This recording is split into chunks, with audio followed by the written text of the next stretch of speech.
I'm going to have the pleasure of talking to you about big data with Michael. And if anyone knows me, you know that I love to torture people. So as we were prepping for this, I'm like, who made up that name, big data? What the heck is big data? But we're going to talk to you about what big data is, and we're going to put you in a time machine. Because when people think about big data, they only think about the past, doing analysis of the past. So we're going to put you in a time machine for big data, and we're going to take you into the past so you can see how powerful it can be for your teams. We're going to take you into the present so you can see how powerful it can be for your teams. And then amazing, amazing things happen when you use big data to combine the past, the present, and what you can do with the future information. Because big data isn't about data, it's about empowering your teams to be more productive and generating more revenue. So this is just a quick illustration of what people think of when they think about analytics and big data. So, you look at your customer base and you might say, hey, 62% of our customers have purchased both product A and B, but only 38% have purchased product A. So what does that mean to me? Well, what it means is if you look at that market segment and you focus on it, even if, and you have an ASP of 25K, even if only 20% of those customers buy, you just found a high probability set of accounts in which you could generate $190,000. And that's the kind of things people think about when they think about big data. But it's so much more. If you take a look into the past, you can find out purchase history, service history, event history. You know all of this information about your customers. And it allows you to create views of them, because no customers are created equal, right? Everybody believes in customer segmentation. You put your customers in certain buckets so you can sell to them. Well, using analytics, it allows you to put them in those buckets so you know how to sell to them. Data about the past is particularly useful for those of you who lead inside sales teams that sell lots of products. So we're going to share a case example here from an inside sales team responsible for cross-selling a broad portfolio of products into the installed base. Now, the case that Trish was just explaining was using big data for the purpose of targeting. And that's one of the three primary uses. So I can use big data about my customers, transaction history, service history, to understand what the pattern is, what they look like right before they start to buy a new category, product B from me. But I can also use information about the past to do other things.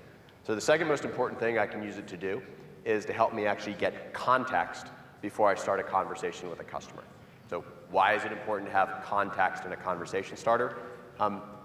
As inside salespeople, I think we all know for the most part when we call, the people that we call don't necessarily want to hear from us. We have a customer who has inside salespeople that call lawyers. Yeah, they actually call lawyers. You want to talk about a difficult group of people to get on the phone and get interested. I'd say this, I'm sure there's jokes in the room about salespeople kind of look down on lawyers. Well, I'll tell you this, lawyers really look down on salespeople. So when a salesperson calls, it's really a struggle for them to actually get the attention of a guy that makes good money, has a very high price on his time, doesn't necessarily want to talk to somebody else.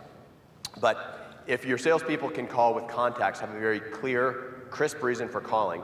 So in this case, they're trying to speak to the attorney about why they want to try to sell them product B when they already own product A. Having some context about why the two products are linked together, that's a part of using information about the past to inform a good conversation starter. And then the third piece, so there's targeting the right accounts, there's having good conversation starters, and the third piece is when you engage an account, being able to tell them who other accounts are that look like them that did the same transaction with you recently. So it's effectively being able to customer drop, kind of like name dropping. We have an office supply customer, big office supply customer, where they will, the reps will actually name drop companies that are in the same building or in the same office park and say such and such, such and such, such are all customers of mine. That's, again, that's data about the past, but it's informing a very good active conversation in the present. So this can be very valuable to inside salespeople. So this is a case example from an industrial supplies company. They have over 100,000 different SKUs that they're trying to sell. They actually provided half their reps with this information about the past, guided selling opportunities. The other half, they didn't. And what they found is in a 90-day period, so 90 days, they lifted the annual gross profit attainment of their inside salespeople by $60,000 per rep per year. So big number. There's a lot of value in data about the past.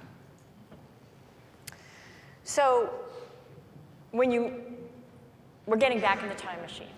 And we're going to go to the present. And when you combine the data with the past, which has traditionally been sort of contact activity at the individual level, with business context, which takes it out of the realm of the contact and sort of looks at the company or the account as a whole, it gets really powerful.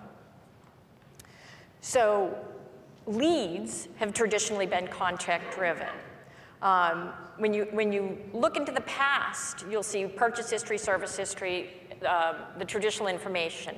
You can combine it, there's so many data sources available now, you combine it with present data, which is things like maybe they're hiring a new CFO, or they're in high growth mode, or maybe they're winning contracts with the DoD. When you combine their past history with their present scenario, it allows you to develop a really critical message. And that message isn't at the contact level, it's at the account level. And that's a complete different strategy for how you're going to go after new business. So a lot of us here in the room, I know, use marketing automation to generate leads. And so some of you will have 3 chili peppers, and some of you will have 4 stars, and some of you will have 5 flames. But you've got some way of basically saying certain leads, certain contacts are more active, and therefore they're going to be more interested than other contacts. And that's a very good starting place, but it doesn't always necessarily tell the whole story. So here's an example. These are 2 different leads, and they're different only really in the level of activity. So one lead is a director level from a mid-sized company that has had lots of pages and email views. The other is a lead director level, similar sized company with more limited page numbers and views. So the one that has more contact activity is going to get more stars or flames or chili peppers. The one with less is going to get less. So most of our customers kind of say, that's a good start, but that's not really the full story. So what the full story is what they will often call an account score. And an account score describes not just contact level activity, as Trish pointed out, but activity at the account. So if I told you, for example, that second lead, that company had just hired a new CFO, they were rapidly growing, they just signed a contract with the Department of Defense, you would actually probably put a lot more effort on that second contact than you would on that first contact. And you might actually engage that second contact in a much more contextual way about business conditions than simply referencing what pages they might have viewed or emails they might have opened that came from you. So this is the idea of creating a more holistic view, past plus present, about your customers. A lot of our customers have done various forms of analysis where they look at the lead to pipeline conversion rate, if they're looking at the number of stars, again, or flames, or whatever you use to determine activity. And there's obviously a correlation. More activity is better than less. But the correlation can actually be pretty weak sometimes. If you combine the lead score with the account score, you can get a very different story. So now you can actually score your leads, tier your level of engagement, and sometimes even decide to go after additional people beyond just the contact on the lead in order to go after accounts where there's a lot more interesting things happening. And what you'll find is you combine these, expand the amount of data you have about the present from just lead information into account information, you have a much, much, much higher correlation between the scores you're giving to your inside team and the actual lead to pipeline, lead to win conversion rates. This is an example from a high-tech company who was basically measuring what's the conversion rate just for leads that come in, for cold calls to companies that look good, but there's not necessarily a lead, and for cases where both conditions are present. So they were seeing about a 5% conversion rate on the inbound leads that would come in. Somebody visits the website, follow up on the lead, what's the conversion rate to wins?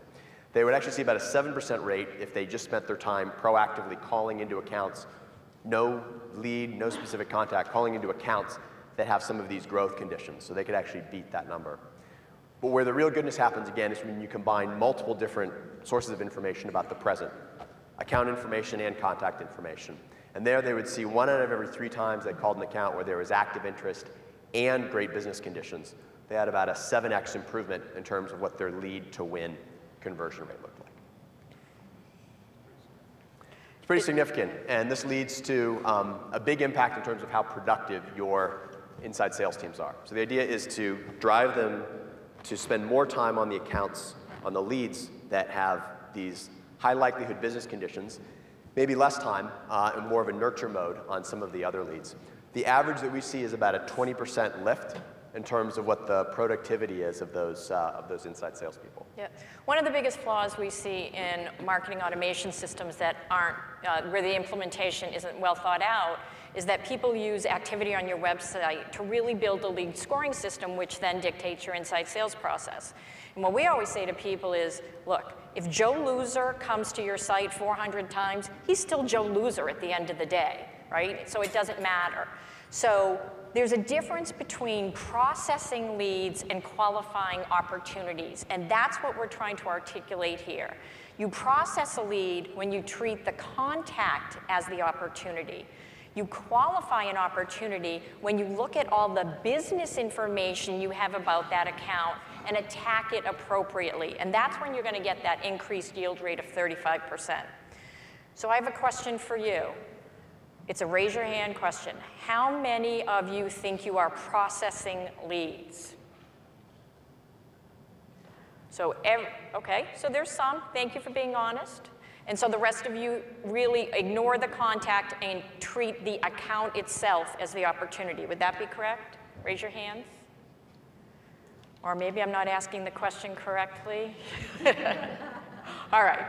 We don't need to linger on that, but there is a significant difference. Once again, just because John Smith filled out a form on your website or went to a webinar, you need to add in information about John Smith's company to understand whether or not that lead has value. And that's the point we're trying to make. This has been in vogue lately in the press. There was a story in the Wall Street Journal in December about a company. It's a Fortune 100 technology company that basically used to distribute a whole number of leads to their inside sales team. And what they found is they weren't really upping the productivity of that inside sales team. So what they actually decided to do is be far more restrictive on the leads they passed over. And instead of passing over leads just based on the contact score, they passed over leads based on the contact score and the account activity.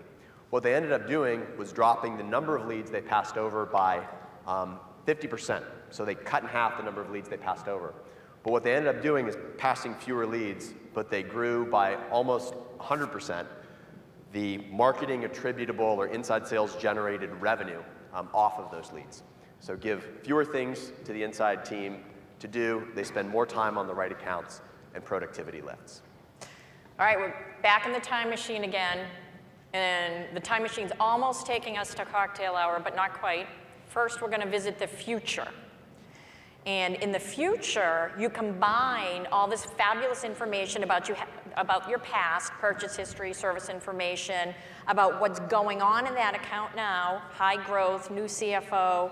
But then because you've done analysis, you can actually predict what challenges that company's going to have in the future.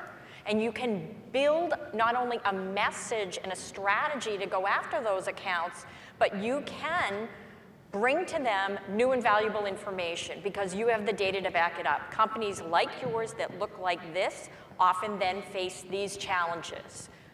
Fantastic message to bring and a great way to target accounts. So what kind of information is actually available about the future? Well, not exactly the kind of information you can make a lot of money in the stock market off of, but still good information for your inside sales teams. So for example, it is actually knowable what companies out there have an upcoming office lease expiration. What do you do with that information? Well, if you are an office supply company, you proactively call those companies that have an upcoming office lease expiring and ask them about setting up their new office, or ask them about their need to purchase new furniture when they move into a new office. Information about employee growth rates. There's lots of information out there about that, and you can pull this information down. What does that tell you? It certainly tells you about companies that are growing rapidly, likely to be running into a point where they're going to be deciding, hey, we've got too many employees, or we've got so many employees that we can now start to get some cost savings. So you can proactively engage those companies. Or they're going to run into certain complexity challenges associated with having all those new employees.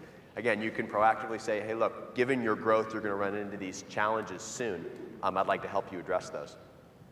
Understanding what companies recently got capital investment, you can talk about a future event that's going to happen to them where they're likely to basically make investments in CapEx or other, again, new money flowing into the account. You can be proactively helping them figure out how to spend that money in the most constructive ways. So we're going to show you an example, a couple examples of how to use this for new customer acquisition. The first one is actually coming from bankers. So bankers, the reason they make the money that they do is they are perceived as advisors to the clients that advise them. So how do they come off as advisors? Well, they go to a business owner and they say, hey, look, I think you may be running into this challenge in the future, and I'm going to help you navigate that challenge. One way that all of you can look at your businesses is you can look at your businesses on the basis of take all your prospects and you can basically stack rank them on the basis of how likely they are to need a certain thing from you. We need a certain thing translates into a call to win conversion rate. So if the average rate represents that orange bar there and you called every account, you would convert at some average rate. Using data about the future, bankers are actually able to say, okay, my average might be this, but there's going to be these small groups of customers that have some of these events happening that suggest there's a future need. If I proactively engage them and speak to them about a challenge they're likely to have, I'm going to be able to be perceived as an advisor and potentially win that business as a new client. And so each of these segments here basically represents a way in which a banker can split out his business. So that banker can actually know, okay, I'm going to proactively engage not all of these accounts, but just these green ones. And these green ones, they might have attributes like they're starting to grow internationally, or there's a rapid growth in their international sales. And as a banker, I can go and proactively say, hey, things that you're going to have a challenge around foreign exchange, you're going to have a challenge around this or that, and I can actually start to win that client's business. Okay? You don't have to be a banker in order to use this type of information. Here's the same example from the office supplies industry. So in this case, I'm an inside rep selling office supplies, and I'm trying to cross-sell an additional set of offerings in, like furniture. Okay? Now, not many companies buy office furniture every day, but it turns out there's a very limited set of companies that have certain attributes going on, and if those attributes are present within the next 90 days, they're actually going to need to buy furniture. And so this office supply company found that if the company had an office lease expiring in 3 months, or they'd announced a new office or a plant, they had this 6x, 7x higher than average likelihood to buy office furniture in that short period of time. So there's ways to take things that are happening, anticipate an event in the future, and then proactively engage those accounts on the basis of that. All right, so what do we learn from all this? We learn a couple key things. The first is that it's possible to know a lot of things. Like, data is everywhere, and sometimes we get overwhelmed with it. But more data does equal better production, better predictions. We always say to our clients, those who focus are those who win. The more you focus your most valuable resource, those sales resource, the more you're going to win, the more revenue you're going to generate. The second thing is, you don't have to go berserk with spreadsheets and pivot tables, and I forget, we were talking about pivot tables earlier. Your head doesn't need to explode with data. There are tools that can help you, and you can learn from the past to predict future success. And then finally, you have to, every lead is not created equal. Just because it was inbound doesn't mean it's good. But inbound, if you view as sort of the window to opportunity, and then you add data to it and determine what accounts are sales worthy, you got to figure out who's worth calling. We heard today you have to call someone 8 to 12 times. Well, why would you call a bad lead 8 to 12 times? So use data to help your team get really focused and hone in on those that are most worthy of their attention.